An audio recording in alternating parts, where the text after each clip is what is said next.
Hi, Andy XL back with another NFXL podcast. And as I did with the four quarterbacks in my last piece, I highlighted four quarterbacks that I thought were about to have career seasons. Well, I'm going to do something similar for running backs here, but maybe not have career seasons.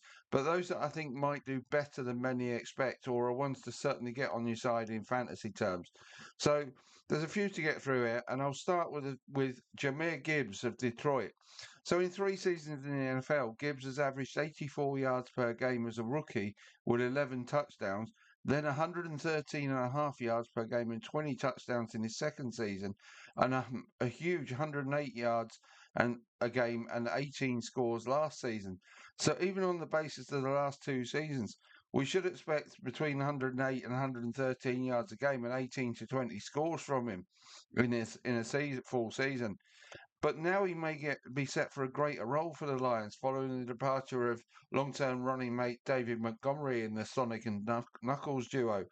Yes, they've added Isaiah Pacheco to replace Montgomery, but Knuckles averaged 80 yards per game in 2023 and 24. Before that dropped to 53 yards a game last season, whereas Pacheco has a career average of 60 yards per game, which similarly to Montgomery saw a drop last season to 43 yards a game. So from those numbers, it seems reasonable to expect maybe a 10 to 20 yard reduction in yardage per game from the new running back two, i.e. Pacheco. And if Gibbs pick up that slack, that would make him 115 to 125 yards a game guy next season. That would give him over 2,000 scrimmage yards for the first time in his career. But more so than that is the TD disparity between Montgomery and Pacheco. 33 for Montgomery in the last 3 seasons compared to just 12 for Pacheco. That's a huge difference of 7 touchdowns per season. Even if Gibbs does not pick up all of that particular slack, he should go close to scoring 25 TDs in 2026. So 2,100 scrimmage yards and 25 touchdowns would be even better than Christian McCaffrey's superb return from 2025. And for me, make Gibbs the clear numero uno running back in the NFL for next season, and certainly in fantasy terms. If you can get any way you can get hold of Jamar Gibbs for next season, get hold of him, is my advice. Right, the second one is rookie Jeremiah Love in Arizona. Now, this is a bit of a double-edged sword, but I'll explain why.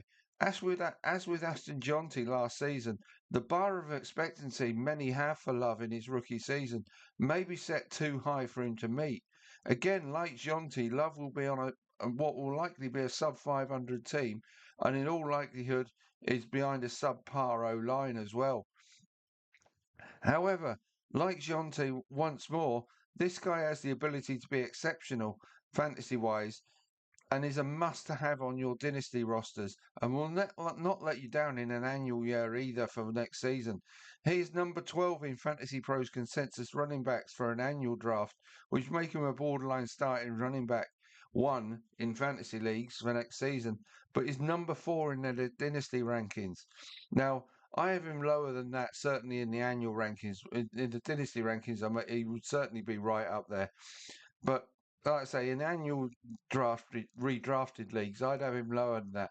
But he should still be capable of breaking the 1,300 scrimmage yard mark as a rookie and getting into double digits for touchdowns too. So I expect him to have a similar season in it as a rookie as Aston Jonty had last season. Now I know Jonty ended up getting loads of stick, and I can't believe it. But I can't believe all the stick he's been getting for apparently underperforming last season. But I'll come back to that later. So coming back to Love, all of that data, 1,300 yards, double-digit TDs, that would make him my running back 21 in fantasy for next season. Beyond that, his ceiling is very high, and I see him as a top 10 running back for years to come, probably top 2 or 3 once he gets established in the league. Right, next one up is Kyron Williams of the LA Rams. Williams seems to get questioned every offseason but continues to deliver. He has been around the 90 scrimmage yards per game mark for the last 2 seasons and has 29 touchdowns in that time.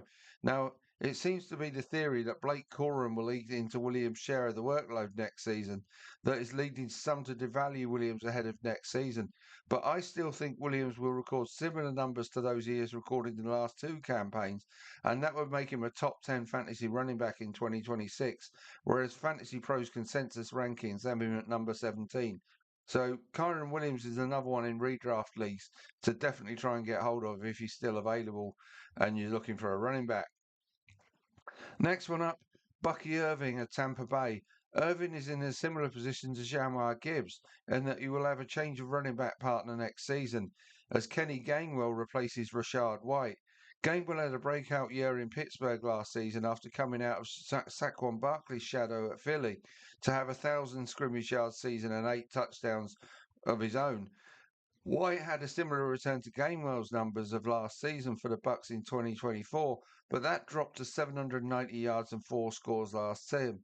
Now I know Irving's coming off a shoulder injury, but he's averaged 85 to 90 yards a game for his 2 seasons in the NFL, with 8 touchdowns as a rookie, then just 4 last season. Both Irving and White's production dropped last season, which I believe was down to the injury disruption on the Bucks O-line rather than anything to do with their own performance. So I think Irving and Gainwell may well put up similar numbers to those that Irving and White did in 2024, which would put Irving back around the 1,500-yard mark for next season with 9 to 10 touchdowns. That would make him a top 12 running back, better than the 19th ranking he is in Fantasy Pros consensus ranking. So again, just wait a little bit in fantasy drafts, and if he's still there, he might be one to get hold of. Next up, Tony Pollard of Tennessee. Pollard has been the clear lead running back for the Titans for the last 2 seasons, and that looks likely to be the case again in 2026. Tyjae Spears has not threatened him in terms of workload, and fifth-round draft pick Nick Singleton may be more of a threat to Spears than he is to Pollard. Yes, Pollard has just turned 29 and has 7 seasons of mileage on him, but he should be capable of keeping up his levels of production for at least one more season, maybe more. It's been around the 1,300 scrimmage yards and 5 to 6 touchdown mark for the past 3 seasons, and I see no reason to expect any different from him in 2026. That makes him my fantasy running back 23. Fantasy pros have him as their running back 32. Right, next couple. I'll start with DeAndre Swift of Chicago. Swift is rarely talked about in the conversation about the top running backs in the league, but has recorded 3,994 scrimmage yards across the last 3 seasons with the Eagles and Bears. Last season also saw a upward spike in his touchdown production as he scored 10 times for just the second time in his NFL career, the other being his rookie year. So as a rock-solid 1,300-yard plus contributor who will be lining up behind an improved Bears O-line next season, which should help his cause, there is no reason why he should not be in that area of production again, and his TD numbers should be similar or better than last season too. That makes him my fantasy running back 20 and one of the most dependable running back 2s you can have on your roster. Right, Quinshon Judkins of Cleveland next. Judkins averaged 71.3 scrimmage yards per game as a rookie last season, and like Swift will be lining up behind the Browns O-line that has seen some significant additions made to it this offseason. So I think 80 yards a game plus could be achievable for Judkins in year 2 of his fledgling NFL career, making him another 1,300-yard plus guy and my running back 19 in fantasy rankings. Fantasy pros have Swift as their consensus running back 23 and Judkins as their 22. So I have both as being a tad better than that, and both may have more upside than downside to those rankings. The final one is a speculative one, and it's Adam Randall of Baltimore. Now, this, like I say, this is a speculative one, but Randall was one of my mid to late round value options prior to the 2026 draft. And having landed with the Ravens, a team that loves to run the ball, he has a shot at being the running back 2 handcuff fantasy option to Derrick Henry. If he can win the battle for that slot in pre-season or early in the season, he will produce the odd big game this season. And if Henry were to get hurt, could be the biggest beneficiary of the now 32-year-old finally showing some physical frailty for only the second time in his 11th season of a stellar career. Randall could also be the direct replacement as a receiving back for Keaton Mitchell, offering the same potential to bust out big plays in that role. Randall's a converted wide receiver after all. dynastically, and any potential running back two role for the Ravens could turn into the running back one role as Henry approaches the end of his career. I have Randall as my running back 51 for next season, so many spots higher than his consensus ranking with Fantasy Pros. So a late round draft punt on Randall could pay out really well in an annual league and maybe even more so in a dynasty league. So there are how many was that? One, two, three, four, five, six, seven. There's eight running backs for you to look at as well as the four quarterbacks I've given you. Ones to watch in the NFL and in fantasy NFL if you're still waiting to draft in your league. All eight of these would be good options for you, I think, in the coming season. But Jamar Gibbs is the star of the show. I think he's going to be outstanding this season. So that's it for me on running backs. Next piece will be about wide receivers in the same vein. So wait for that in the next day or so. See you later.